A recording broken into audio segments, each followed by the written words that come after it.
Bem-vindos a mais um episódio do Hoje em Dia Pode, um podcast para pessoas que convivem com a esclerose múltipla. Meu nome é Davi Queiroz, sou neurologista especialista em esclerose múltipla. Meu nome é Jéssica Vaz de Mello, eu também sou neurologista especialista em esclerose múltipla. E no episódio de hoje do Hoje em Dia Pode, nós estamos aqui com duas convidadas muito especiais para falar de um tema que é super requisitado pelos pacientes, que é direito da saúde. Nós estamos aqui com a Maria Alice e com a Lívia. Muito obrigado por terem vindo. Sem dúvida vai ser um episódio extremamente assistido, requisitado e compartilhado. Por favor, vou pedir para vocês se apresentarem, que acho que fica ainda melhor.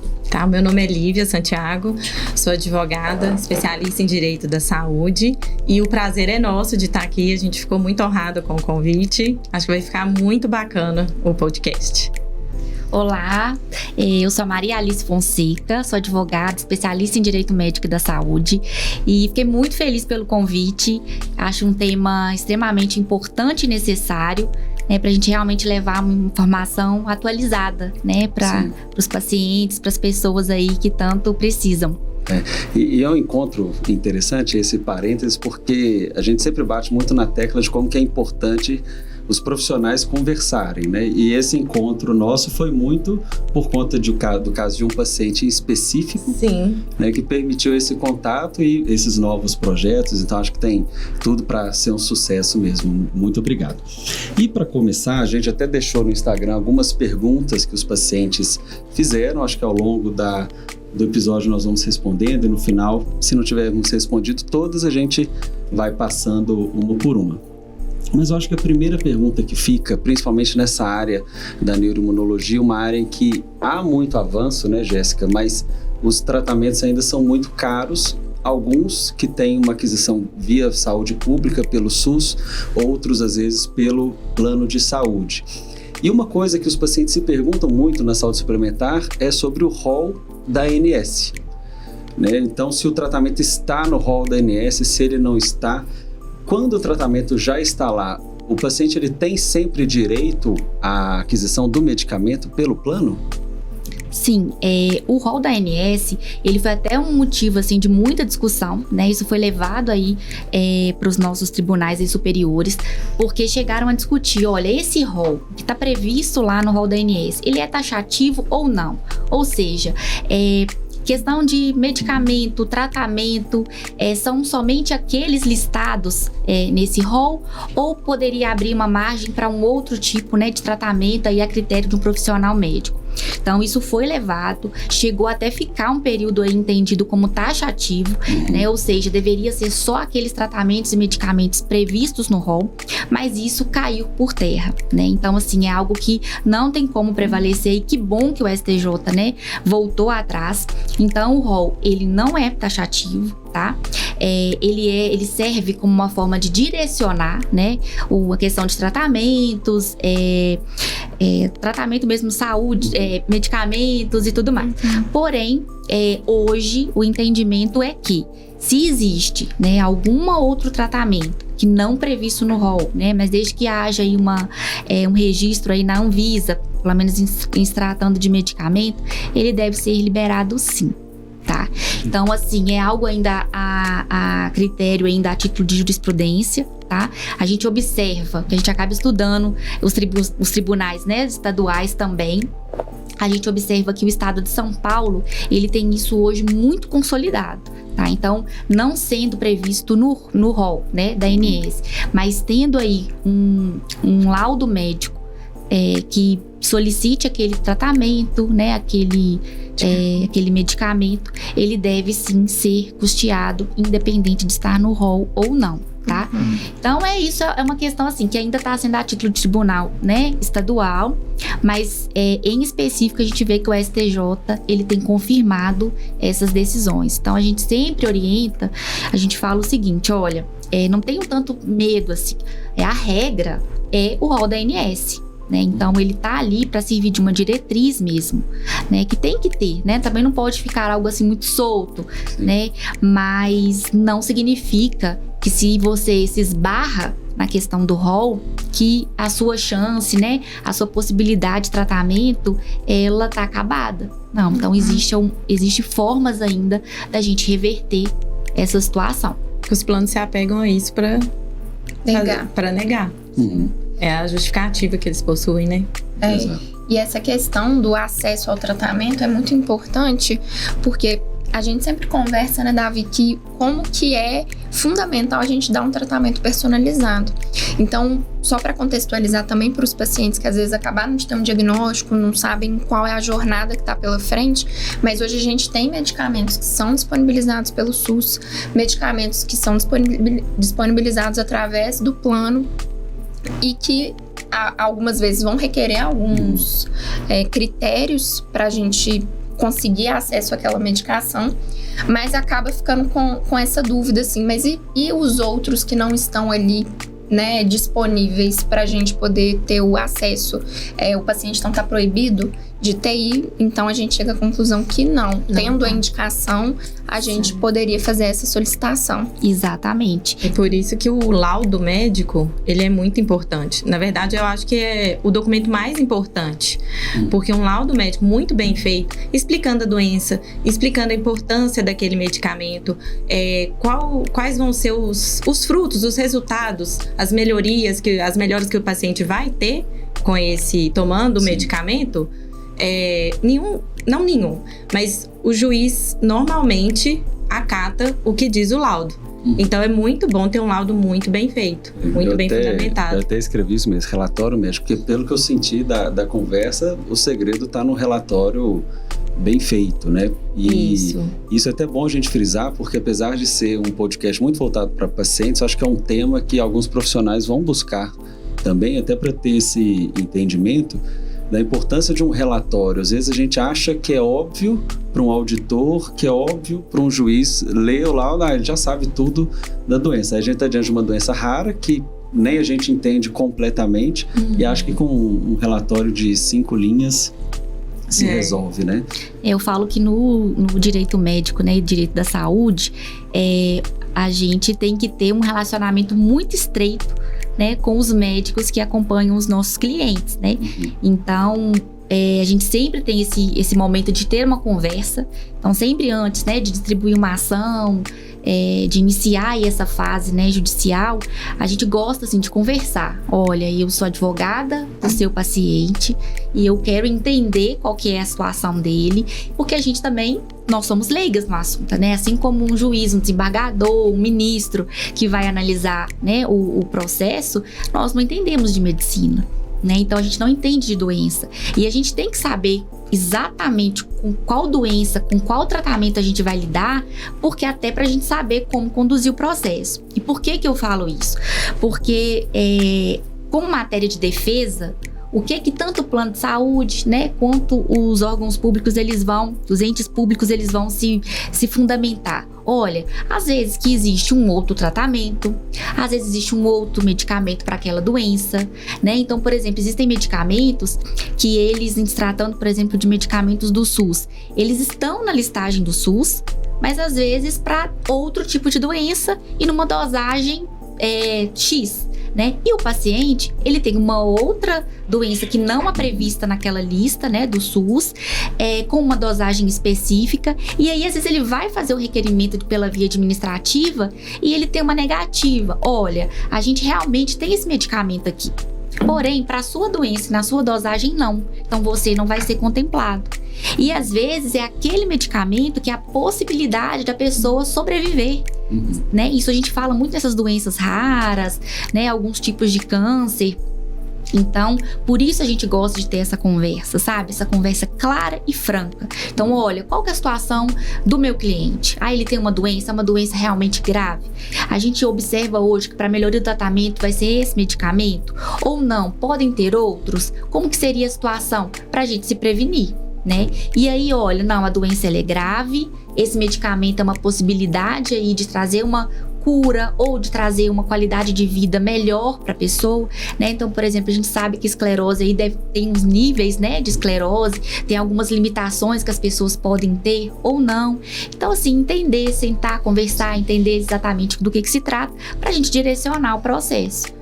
Eu tenho um exemplo que eu achei bem interessante e aí foi muito diferencial também. Eu acho que o auditor da operadora de saúde, Porque um dos pontos de escolha dessa individualização do tratamento era uma dificuldade logística para receber a aplicação do remédio. Então a pessoa morava no interior, para poder viajar até o local de aplicação ou para retirada do remédio.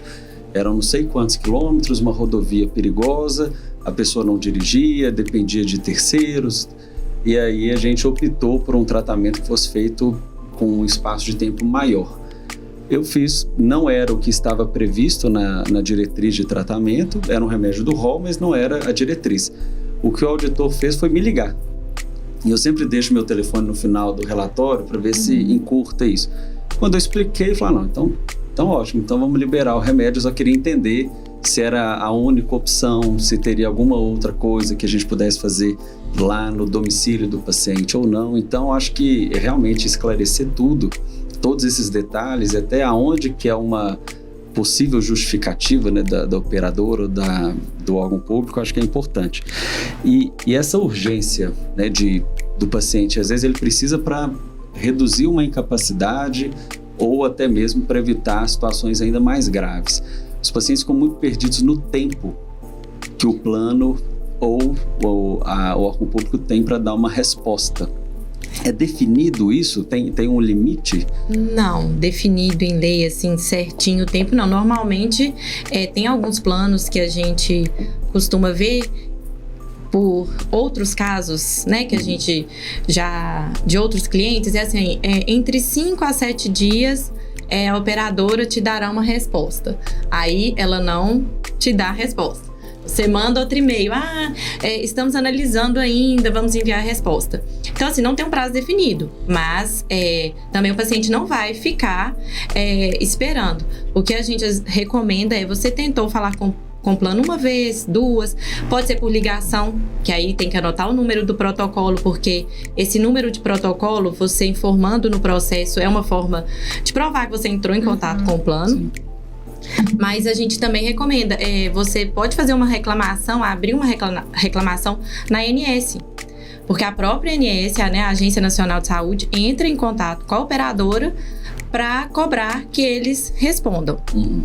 Mas normalmente, às vezes em uma semana, no máximo 10 dias, eles costumam responder e enviam a negativa por e-mail. A gente até fala, né, olha, vamos aguardar aí uns 10 dias, né? Porque assim, é muito razoável. Se tratando de doença grave, em que precisa de um medicamento com urgência, é muito mais que razoável, que tolerável, né? Então vamos esperar 10 dias. Olha, não respondeu, a gente faz uma reclamação na ANS. Porque aí a ANS faz essa cobrança, sabe, pro plano. E aí eles acabam respondendo.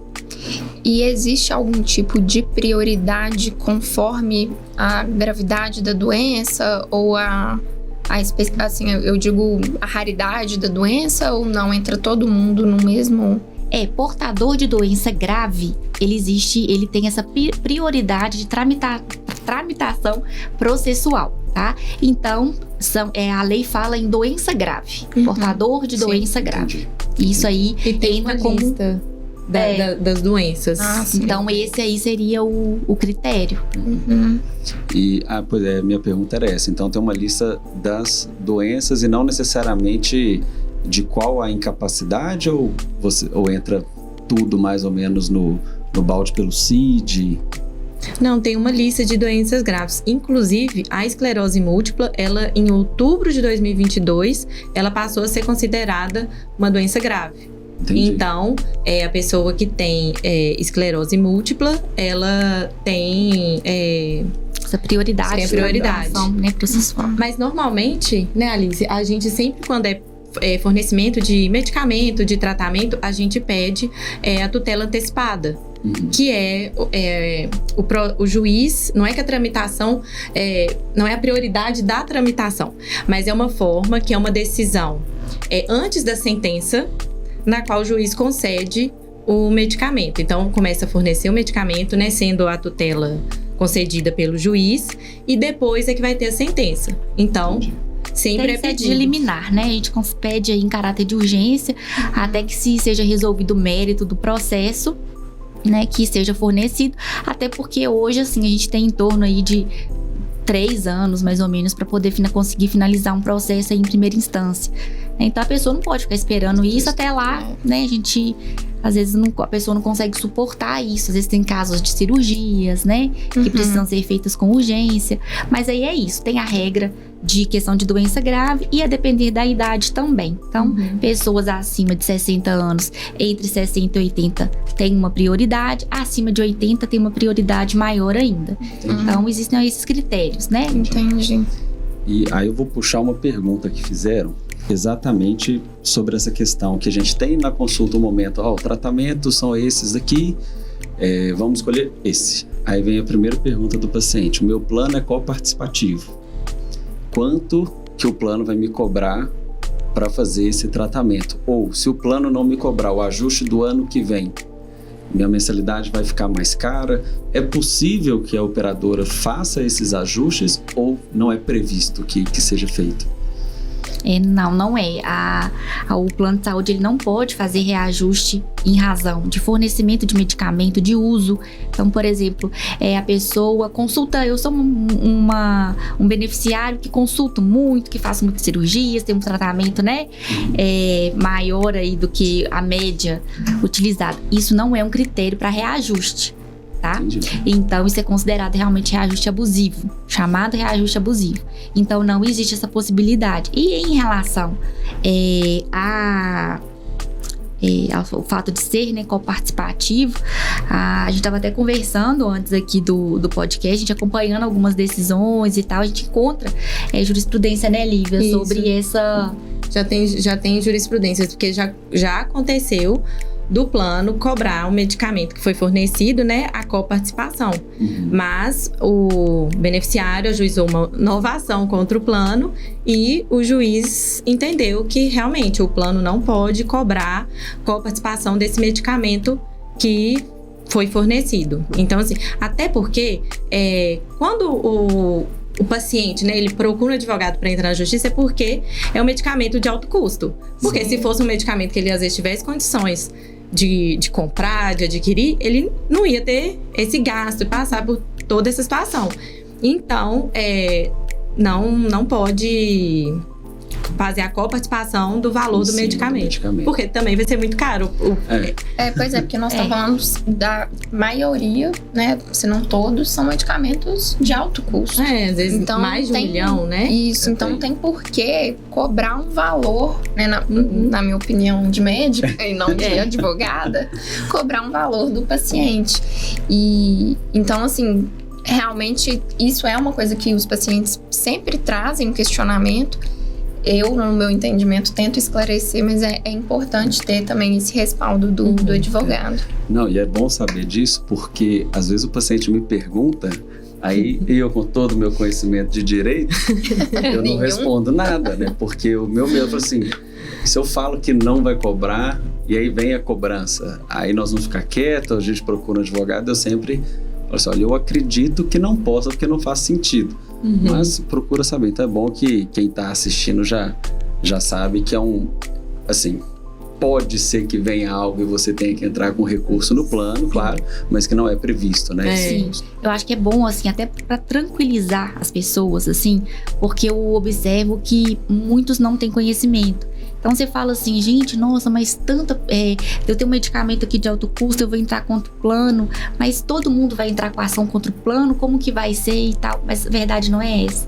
A verdade é que a maioria não recorre. Então, obtém ali uma negativa administrativa, a pessoa conforma. Olha, não, realmente, não tem jeito, tal, eu recebi essa negativa.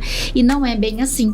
Né? Então, assim, é bom a gente analisar. A gente gosta também de deixar claro, assim, que não é garantia absoluta, né? A gente, enquanto profissional aí do direito, nós não podemos garantir de forma absoluta nenhum tipo de decisão judicial, mas a gente se pauta, né, no contrato que a pessoa possui, né, relatório médico bem direcionado para aquele tratamento e na nossa legislação. Então, assim, fundamentos para isso a gente tem muito, basta analisar caso a caso e ver ali qual que é a solução mais adequada para aquela pessoa, né? Se vai ser uma possibilidade contra o plano de saúde ou se ele recorre ao SUS, que também é um direito de todos. Sim. Então, essa é uma outra dúvida que às vezes alguns pacientes me perguntam, que é o paciente que tem o plano, se ele não pode recorrer ao SUS, já que o SUS é para todos. Né? O paciente pode ainda tendo o plano de saúde? Pode, ele pode, porque né, o direito à saúde é previsto na Constituição, então é um direito de todos.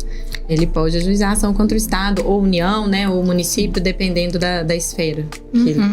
E aí até na hora de escolha, né, porque União, Estado e município são responsáveis, né, de forma solidária pela saúde. Então a garantia da saúde, ela é para todos, independente de condição financeira, né? Então, a pessoa não precisa ter receio disso, não, tá? A gente observa, assim, que o SUS ainda funciona muito bem, né? Então, tem alguns municípios, até eu tenho observado isso, assim, que existem municípios que de forma administrativa mesmo, bastando uma solicitação formal, fornece determinados medicamentos de uma forma mais tranquila. Outros, às vezes é mais difícil, assim, né? Medicamentos relacionados a diabetes, né? Então a gente vê que pessoas precisam fazer uso constante, às vezes não obtém o tratamento da forma adequada, mas independente aí do que a pessoa tiver como renda e tal, ele tem esse direito. Basta aí, né, analisar contra qual ente vai ser feito o requerimento.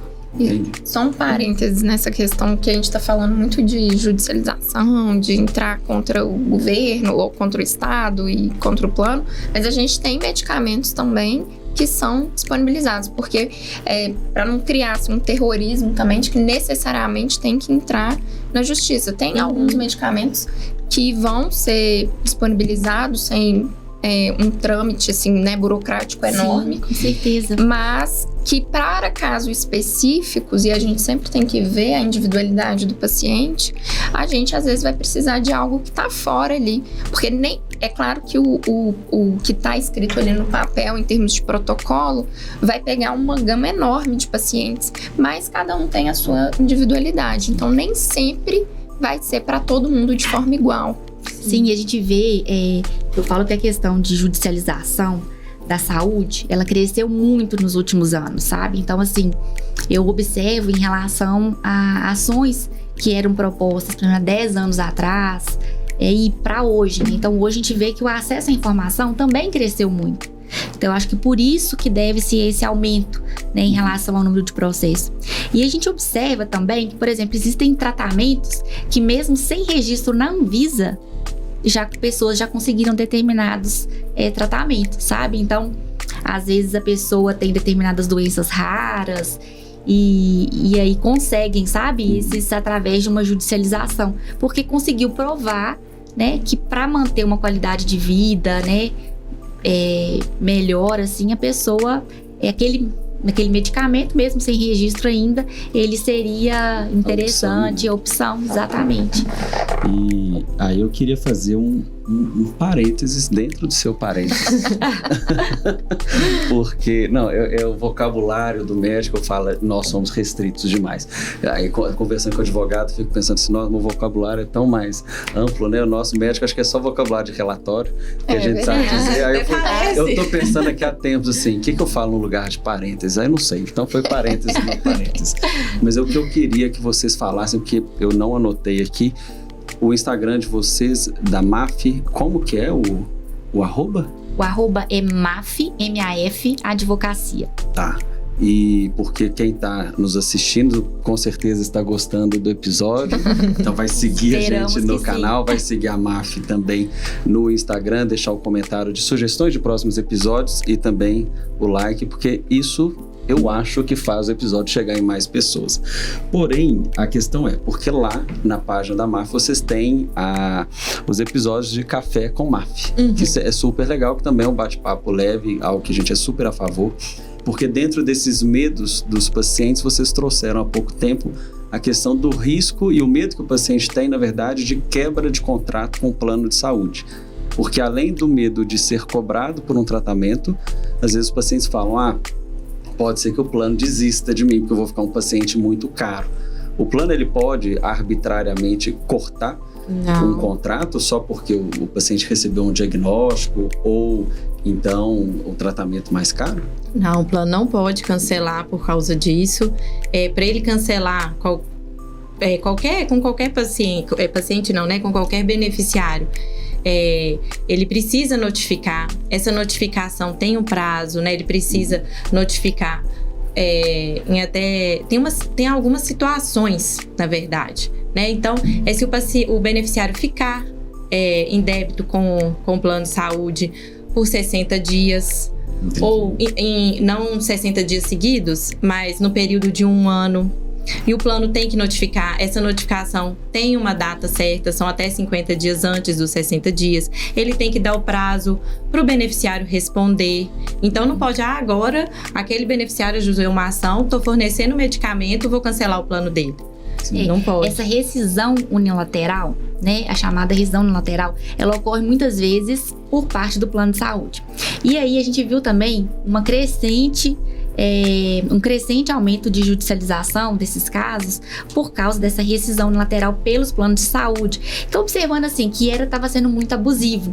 E aí, casos de pacientes idosos. Então, o plano já estava cobrando uma mensalidade, né, até então tida como alta, e verificava assim, olha, não é interessante mais, então eu vou comunicar e aí vou fazer a comunicação lá que eu tenho, mais 60 dias para ele permanecer no plano, né, que é o período ali que tem e pronto. Só que o que acontecia? Encerrava mesmo. A gente viu vários casos acontecendo assim. Encerrava assim que contava, né, que vinha o prazo lá da notificação da rescisão.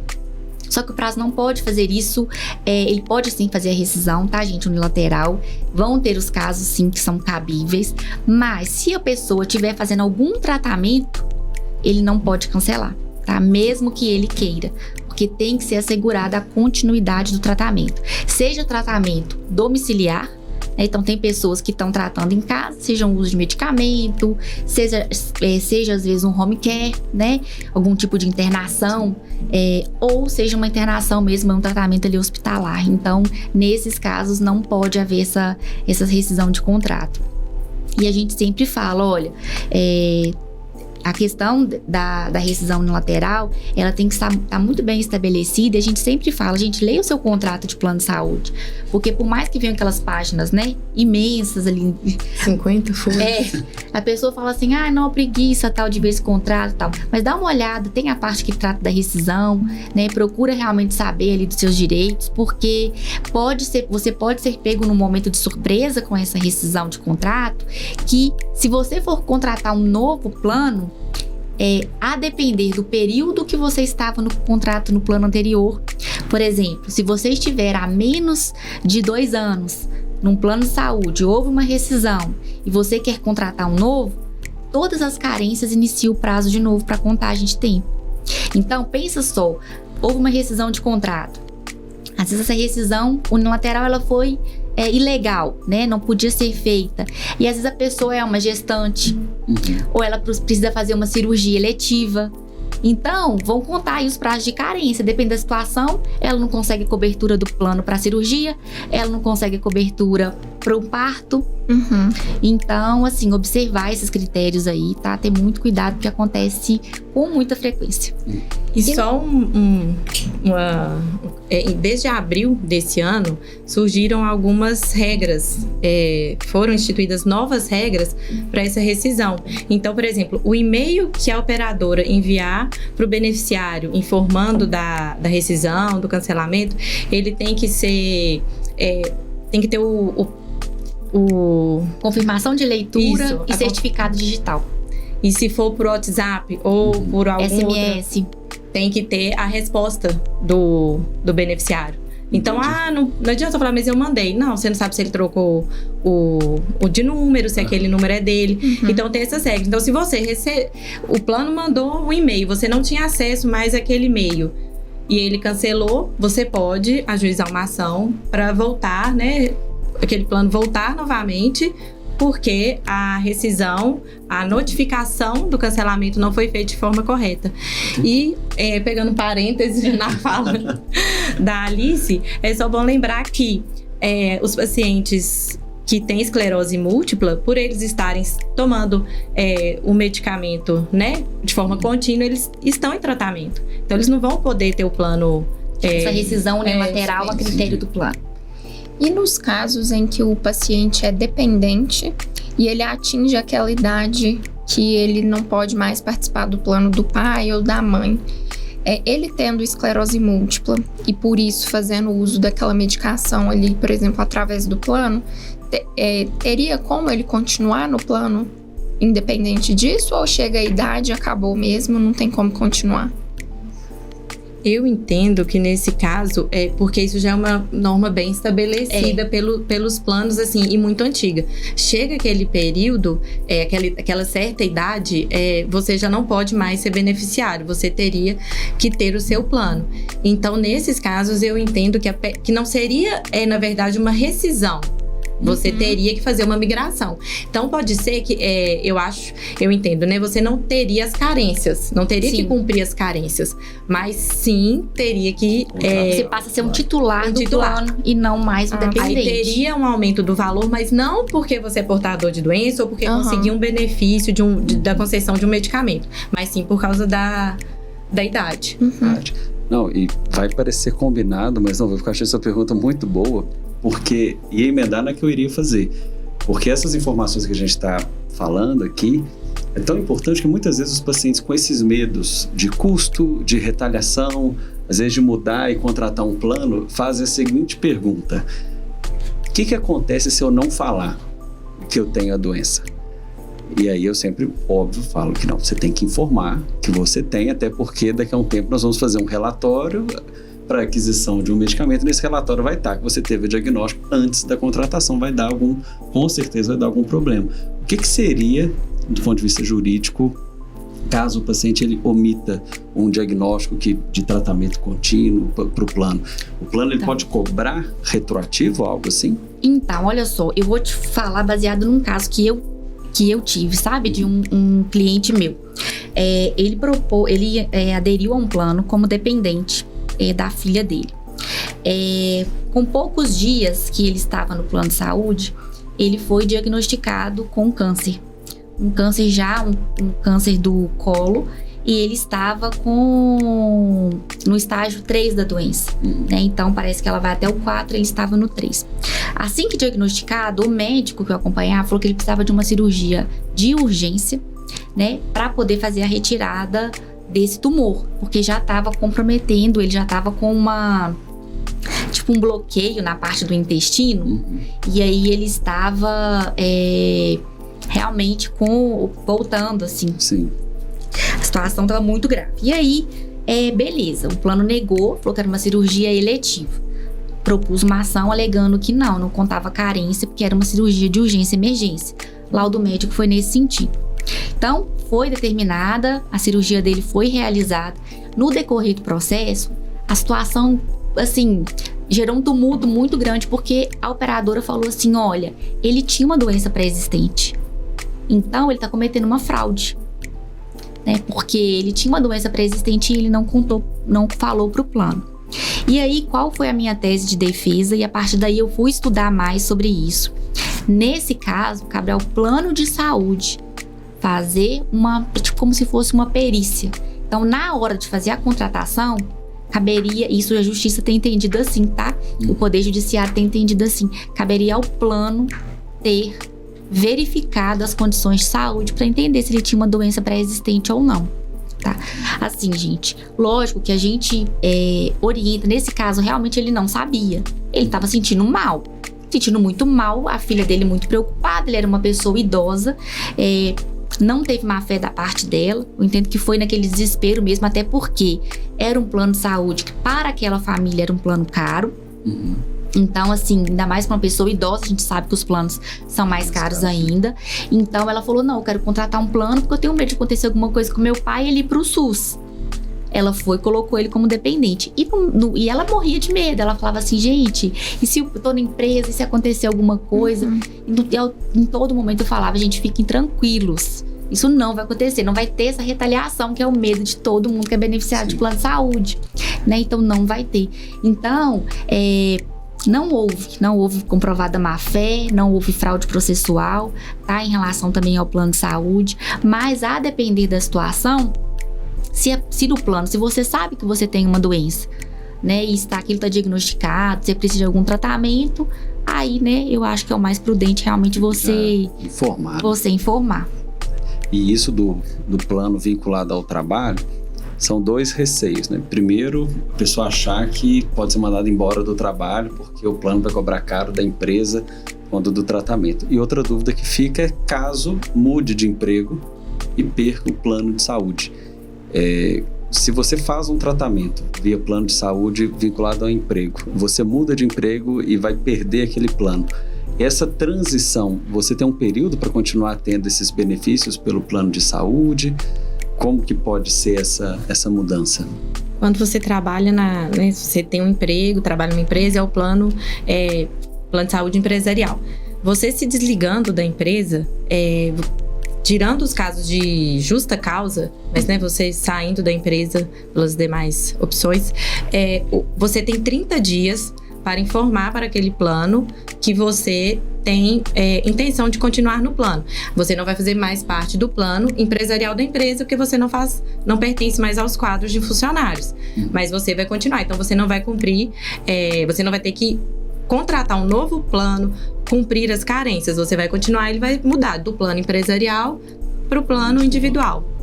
Mas ele tem que ser informado que ele tem esse período de 30 dias, a empresa tem que falar com ele, olha, você tem 30 dias para procurar o plano de saúde. Mas é o funcionário, é a pessoa que está saindo da empresa que tem que ir, assim, ele tem que saber que ele tem esse prazo de 30 dias e ir atrás do plano. O plano vai ligar para ele, falar, você quer continuar ou não? Aí ele vai, dentro desse período de 30 dias, e aí ele faz um plano para ele, ele migra, né? Ele não fará um novo plano, ele vai migrar.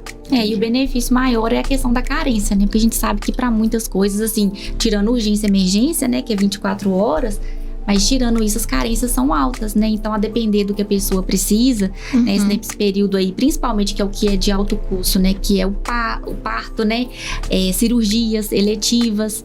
Então, isso aí eu acho que... Pegar toda a carência de novo... O próprio tratamento, exatamente, né, para esclerose múltipla, ele vai talvez ainda ter que esperar esse tempo aí, que é muito ruim interromper o tratamento. Estão tendo a possibilidade, mas eu acredito que muitas pessoas nem sabem que tem essa possibilidade de continuar. Sim. De que uma vez que você não está ali mais naquele emprego, se você tiver o interesse, né, e aí, claro, a empresa não vai arcar mais ele com o custo do plano, vai ser você, mas que você poderia continuar. Então, acho que é uma informação importante também. E muitas vezes a informação que só vai ter se ligar para o plano, perguntar, e aquela ligação demorar, acho que ninguém liga para perguntar e fica só com medo de que se perder o emprego. Isso realmente chance, é muito comum.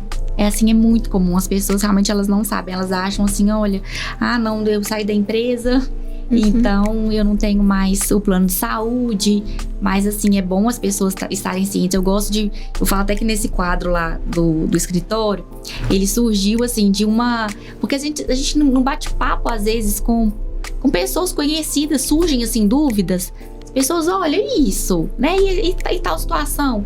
E às vezes a gente conversa falando, nossa, realmente eu posso ter isso? Eu posso ter esse direito? Como que funciona? Então, assim, é realmente tentar levar, assim, de uma forma leve, um conhecimento da vida mesmo, né? De situações, de decisões do dia a dia, né? Das pessoas.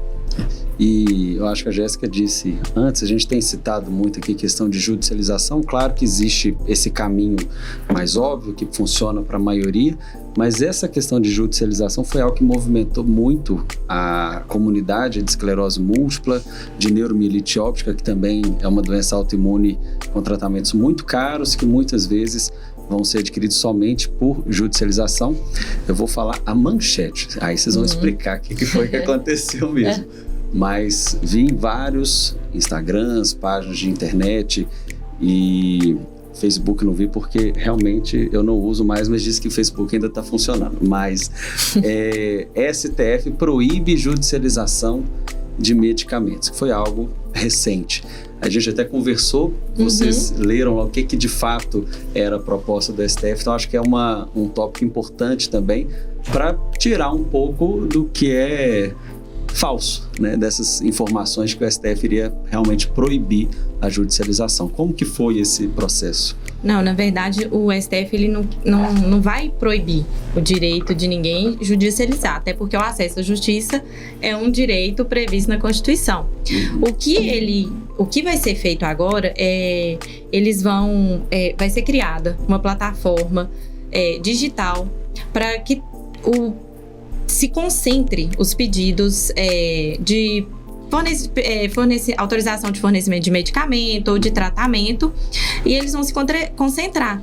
Então, é como se fosse assim, o governo ele vai conseguir ter noção de quantos pedidos administrativos estão sendo feitos, de quais medicamentos, de quais tratamentos, por que estão sendo negados, se não estão, e até mesmo para, às vezes, evitar a própria judicialização. Então, eles querem ter essa noção dos pedidos administrativos através dessa plataforma que vai ser criada, e também para direcionar para quem que o usuário vai fazer o pedido. Vai ser para o município, vai ser para a União, vai ser para o Estado, porque dependendo do valor, vai ser assim, dependendo do valor, você vai ter que entrar com uma ação, então, para a União, e não às vezes para o município igual era feito, porque questão orçamentária.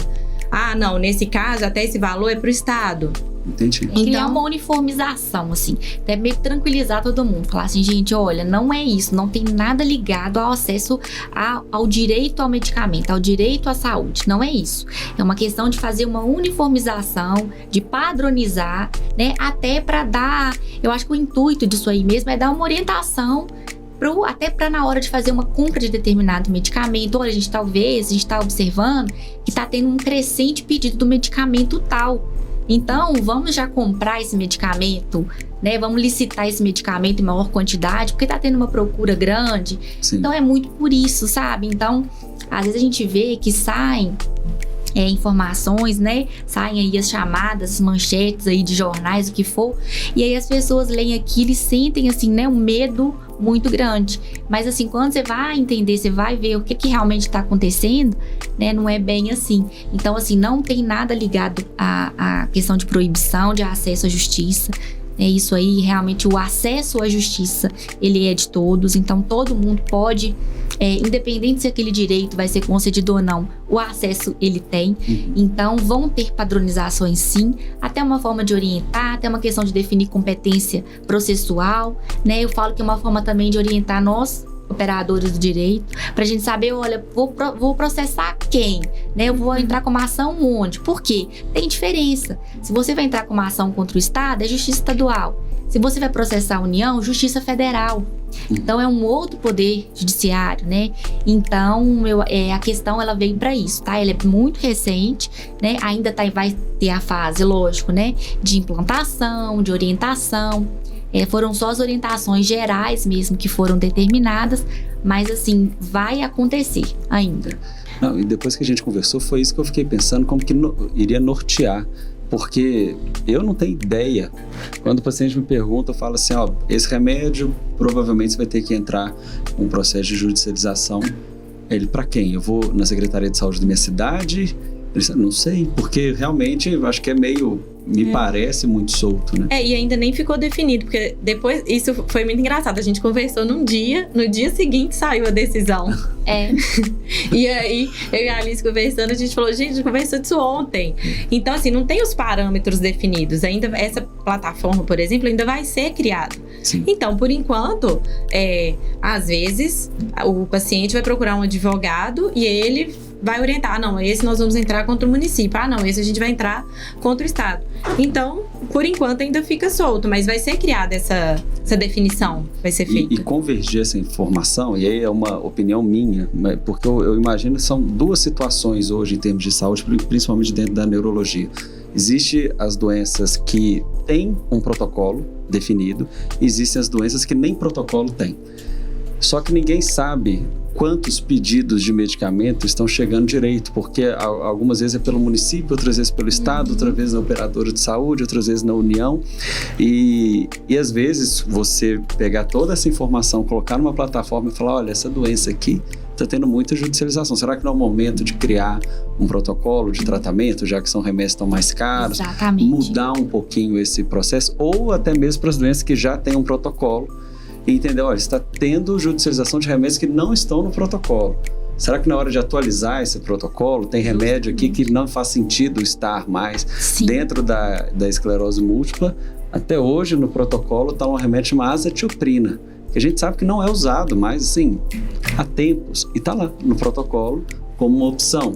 E aí a gente pensando também por um outro lado, eu falo que a gente também conversa com quem está, né, no poder público. Então a gente observa que às vezes tanta falta de critério na hora de estabelecer, que às vezes, por exemplo, os órgãos, né, os entes públicos, eles vão adquirir medicamento através de licitação. Licitação é um procedimento, né, administrativo ali do executivo para ele poder, do poder público, poder adquirir, né, produtos ou serviços. Então, gente, existe todo um trâmite que deve ter para na hora de fazer determinadas compras. Então, por exemplo, às vezes compram determinada quantidade de medicamentos ficam vencidos, tem que jogar aquele tanto de produto fora que não é usado, que não existe mais um direcionamento para aquele medicamento, tá em desuso, igual a gente estava comentando aqui. E às vezes um outro que realmente que precisa, às vezes não consegue. E aí é aquela questão, tem uma determinação judicial obrigando, né, o estado, o município ou o plano de saúde a fornecer o medicamento. Essas decisões, elas vêm com imposição de multa diária. Então, são multas altas, né?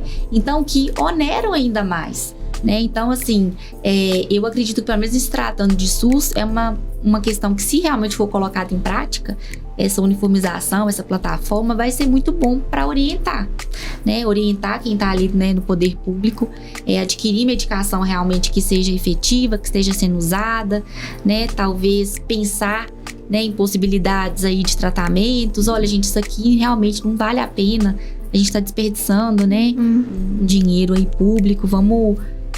porque hoje até vi, gente, decisão, uma coisa assim muito engraçada, decisão dos entes públicos falando o seguinte: olha, estou pedindo uma medicação de alto custo que ela, para um paciente, ela fica no ano R$2 milhões. Com esse medicamento eu consigo tratar tantas pessoas com a doença tal. Eles colocam dessa forma, informam qual tipo de doença, quantas pessoas são tratadas. Então, olha, a gente tem uma verba, a gente prefere tratar tantas com uma doença do que uma pessoa com uma outra. Então, assim, é algo que a gente fica até, né, estarrecido, mas, né, é algo que deve, assim, ser pensado mesmo, direcionado para ser, assim, efetivo, né? Vamos comprar aquilo que precisa. E algumas coisas, assim, é a questão da gestão, né? Se, às vezes, tiver uma gestão eficiente, como tudo... exatamente. Porque é claro que, assim, a verba, ela é finita. O dinheiro, uma hora vai acabar. Mas a gente precisa de uma gestão adequada para a gente conseguir dar o tratamento para o máximo de pessoas, mas sem excluir também os pacientes que têm doenças raras e que precisam de tratamentos de alto custo. Porque é muito difícil a gente fazer essa comparação. Porque as pessoas às vezes trabalham com números, mas nós trabalhamos vendo a pessoa que está precisando do remédio.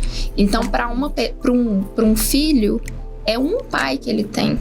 Então, assim, para ele é 100% Exatamente. que não vai receber o tratamento.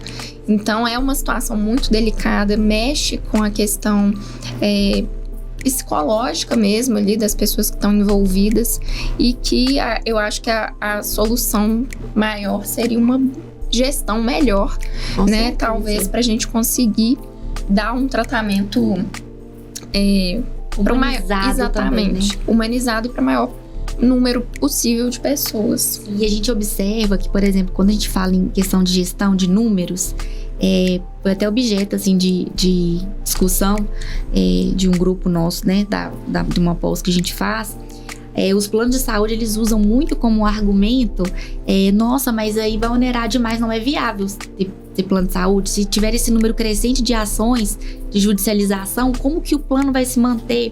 Gente, os últimos dados aí, pelo menos do último ano, mostram um lucro, assim, imenso dos planos de saúde. Então, eles tiveram, assim, lucros realmente exorbitantes. Então, é viável, sim, o plano de saúde enquanto comércio para quem está na operadora do plano. Né? Se não fosse viável, eu não teria esse tanto de plano de saúde como tem hoje. Então, assim, não é bem assim, né? Lógico, o plano vai alegar isso, então é outra questão de matéria, de chamado. Planos de saúde alegam que não tem como se manter com tanta judicialização. Mas quando a gente pega os números, quando a gente pega o lucro que é obtido no ano, a gente vê que não é bem assim. Então, por isso que a gente tem que buscar informação. E esses dados são públicos. Exatamente. Então, assim, são públicos, mas não são de fácil acesso. Eu acho que também ninguém, às vezes, preocupa. Muitas vezes tem tanta coisa para fazer, não preocupa em saber, mas porque eu já escutei assim, mas se eu entrar contra o plano, eu vou falir o plano, então não vou ajuizar. Não vai falir. O plano não vai falir por causa disso. E teve um caso, mas aí não é um caso de esclerose múltipla, mas a gente vê muito isso na neuromielite óptica, que existe um medicamento que não é previsto em bula para tratamento, que o paciente ele compra na farmácia. Mas não significa que ele é barato. Então, sai para o paciente aí R$600, R$700 por mês.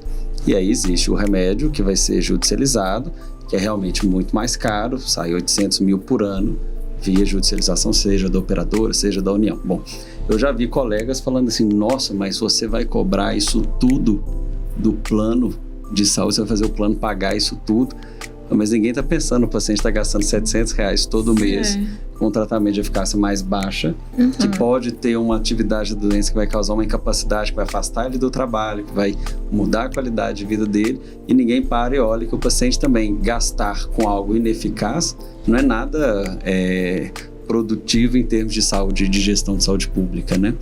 Então, às vezes as pessoas protegem muito por desconhecimento, porque a manchete é essa. Exatamente. E aí tá tudo embutido no custo deles, né? Tem que pensar isso também. O plano de saúde, ele tá ali, ele é uma empresa, né? Ele vai querer vender, o objetivo dele é lucro. Então, é essa questão. Tanto que quando você discute qualquer questão relacionada a plano de saúde, você entra no âmbito do direito do consumidor. É regulado pelas leis consumeristas. Né? Então, como qualquer outro comércio. Então, não tem diferença. A legislação que se aplica para você que comprou um produto numa loja, né, de telefone é a mesma lei que se aplica ao plano de saúde que você contratou. Né? Então, eu acho que vale essa dica aí, esse pensamento. Tá? E uma outra coisa é porque, igual, a gente está falando aqui de doenças raras, né? Esclerose múltipla. Então, assim, qual que é a parcela da população que é diagnosticada com esclerose múltipla e que vai precisar de início, às vezes, desse tratamento tão caro e desse total, quantos que vão ajuizar contra o plano? Porque alguns vão contra o plano, outros vão contra o Estado. Ou às vezes não ajuiza ação contra ninguém. Então, assim, não é todo mundo. E aquele tanto de paciente que mal tem o plano, paga todo mês e faz uma outra consulta por ano. Que nem utiliza. Tudo é muito... Gente, por isso que a gente fala, quando a gente vê a questão de lucro, ela é realmente, assim, muito alta. É muito por isso mesmo, assim. Não é todo mundo que paga o plano, que usa o plano. Exatamente. Tem gente que não usa pra quase nada. Muitas vezes eu falo, nossa, eu tenho que ir no médico. Eu não vou, eu tenho que fazer um check-up. Enrola e vai. E se a gente for olhar, por exemplo, todo mundo teria direito a qualquer medicamento. Então, vamos pensar, né? Aí eu tenho direito. Eu sou uma cidadã. Eu tenho direito a medicamento. A gente vai lá na farmácia popular, na farmácia do nosso município, né? Secretaria Municipal de Saúde, Secretaria Estadual de Saúde, a gente pede nosso medicamento, olha, eu tô com receituário aqui, olha, eu sou cidadão, eu tenho direito. A gente não faz isso. Então, por isso que a gente não precisa ter esse medo, né? Porque realmente a parcela que recorre, ela é muito pequena. Bom, a gente tá chegando na parte finalzinha, infelizmente, eu tô olhando aqui, foi igual a reunião que a gente fez para resolver. De repente, passou o tempo inteiro. E aí aquele recado de sempre, quem estiver assistindo ou escutando no Spotify também, assina o nosso canal, comente e curta, né? E também lá na @MAF Advocacia. MAF aí. Advocacias. Muito bem. O finalzinho eu deixei para essas perguntas que os pacientes deixaram lá no Instagram, que são coisas mais pontuais, mas que também faz parte do dia a dia. E a primeira é a questão do direito ao transporte público para pacientes com esclerose múltipla. Eles sempre ficam na dúvida, eu tenho direito ao transporte público gratuito ou não? Tem. Os portadores, né, de esclerose múltiplas, eles possuem alguns direitos. Então, eles vão ter direito ao transporte público gratuito.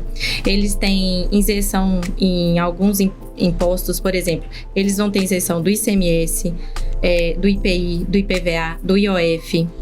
Eles têm a prioridade, né, que a gente até falou no começo, na tramitação dos processos, que a gente fala prioridade de justiça. E eles também, como eu tinha até mencionado, em outubro de 2022, a esclerose múltipla entrou para a lista de doenças graves. Então, para você ter acesso à aposentadoria por invalidez, você precisa ser segurado do INSS e ter contribuído por 12 meses. E quem tem esclerose múltipla, se precisar desse benefício, claro, tem que comprovar, tem que ter o laudo, ele não precisa de estar com essas 12 contribuições pagas. Basta ele ter contribuído uma única vez, porque com uma única contribuição você já é considerado como segurado e você terá direito a esses benefícios. Entendi. Não, isso é legal, Lívia. Então, porque questão de transporte público, isenção de imposto, o que o paciente precisa, de novo, é um laudo. É um laudo médico. Um laudo médico explicando tudo do diagnóstico. Alguns colegas às vezes esquecem de colocar o CID, porque muitas vezes o nome ali, para quem vai ler, não remete a nada, mas um código já no próprio ajuda. INSS, tudo você precisa de CID, né? Qualquer encaminhamento que é feito para o INSS é muito à base do CID, né? Eles olham para facilitar, já faz a pesquisa, perícia, né?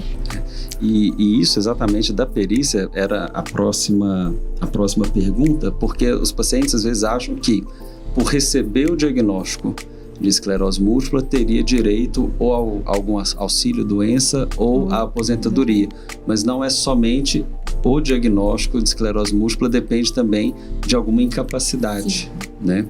Sim, ele vai... Normalmente no INSS, tudo você passa por uma perícia, né? Pelo perito do INSS para comprovar. Então, você vai levar o seu laudo médico, exames, vai passar por essa perícia, mas, né, sendo comprovado, você tem o direito. É porque já é o fluxo do INSS, né? Porque assim, senão poderia também acontecer se não tivesse essa prova.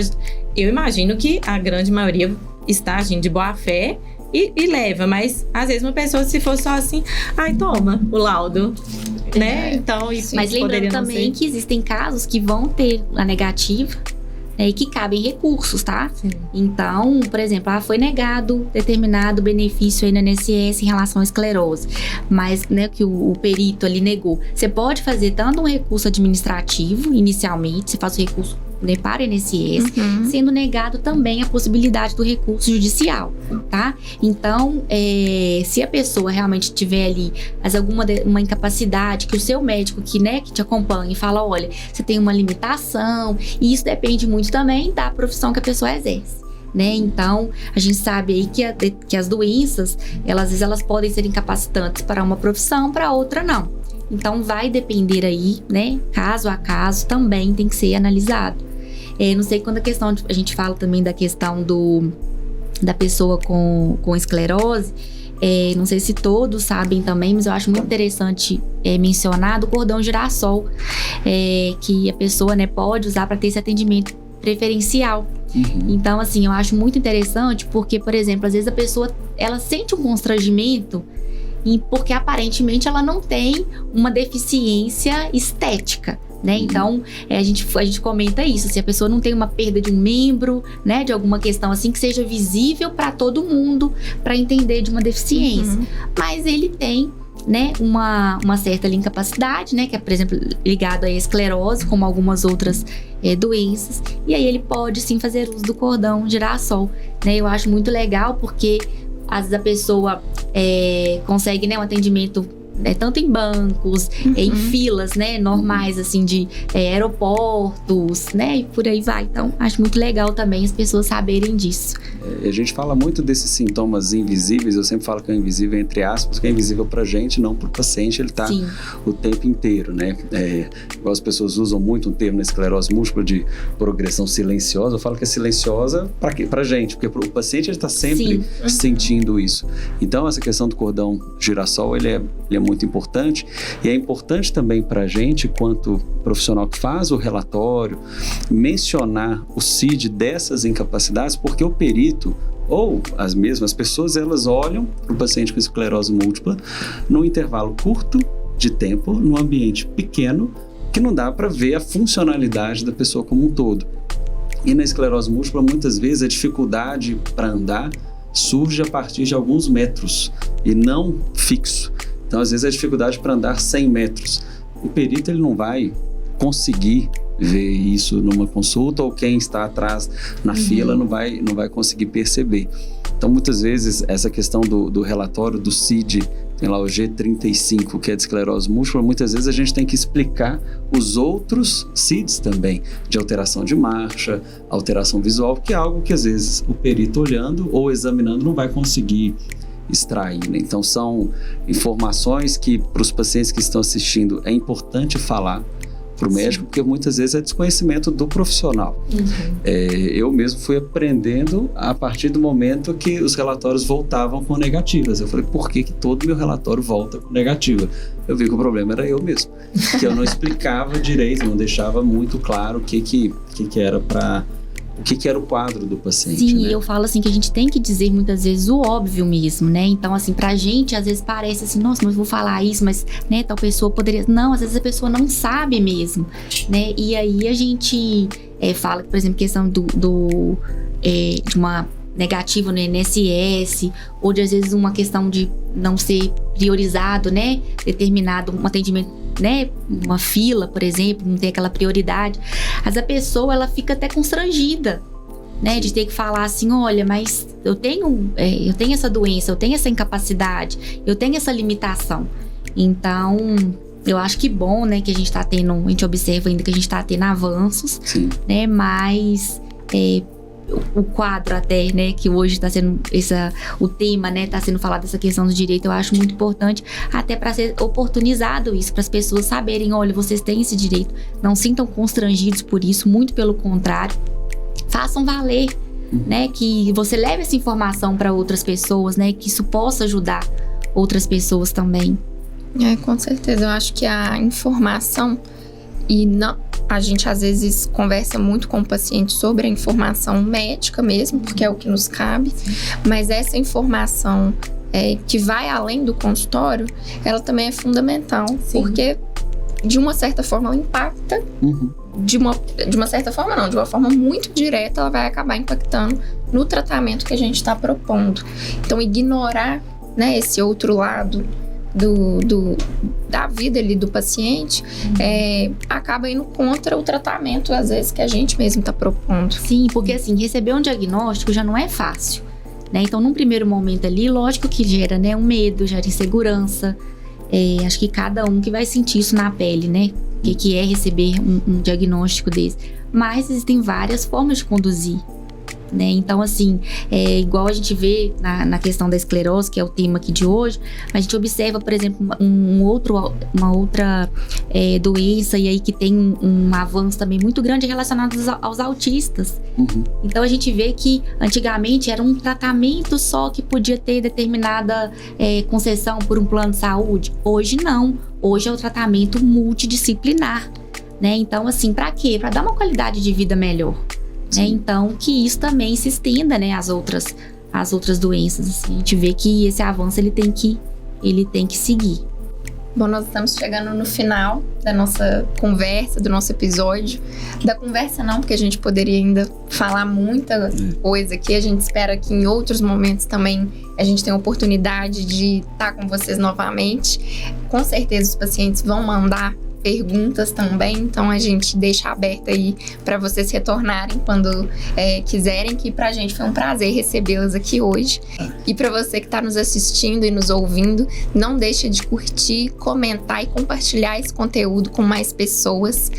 Obrigada, Davi, pela conversa, obrigada a Maria Alice e a Lívia. Sigam elas também, elas têm uma página @MAF Advocacia, e muito obrigada por nos acompanhar aqui.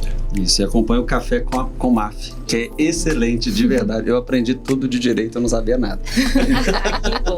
Mas muito obrigado, viu, gente? Gente, Obrigado a gente que mesmo. agradece a participação. Foi excelente o bate-papo aqui. E precisando, só chamar novamente que a gente Com volta. A gente fica muito feliz pelo convite, de poder levar, né, um conhecimento, informação para quem realmente precisa, e que esse conteúdo realmente alcance, né, as pessoas que possuem esclerose, que têm algumas dúvidas, que saibam dos seus direitos, tá? Contem conosco aí sempre que precisarem. Obrigado, Obrigada. gente, e até a próxima.